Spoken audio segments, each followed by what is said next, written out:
The Hewitt Hall renovation brings to life the values of SUNY Oswego's School of Communication, Media, and the Arts: innovation, inspiration, and interdisciplinary collaboration. This $80 million project converts our beloved and historic former student union into a state-of-the-art media and visual arts center, creating an arts corridor between Tyler and Hewitt Halls. The exterior and grounds have been modernized and updated, including an outdoor extension of the ballroom on the south side, which opens into a courtyard and outdoor seating around much of the building. One exciting and distinguishing feature is a new skylight in the center, above what will be known as the collaborative core. Expect to see a flurry of activity in this area as people move about the building, stop at the café for coffee or a snack, or gather to study, socialize, and recharge. Additional main floor spaces include a podcast studio, newsroom, and renovated ballroom.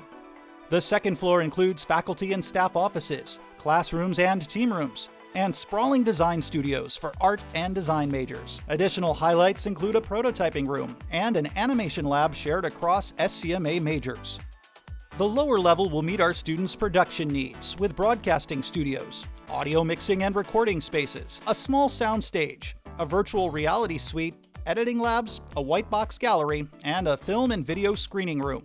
When Hewitt Hall opens for instruction in August 2025, it will mark the completion of more than $126 million in renovations for the School of Communication, Media, and the Arts. The combination of these advanced facilities and our world-class faculty has catapulted our confidence to a new high, knowing our graduates will leave campus with career and leadership skills that will transform their lives.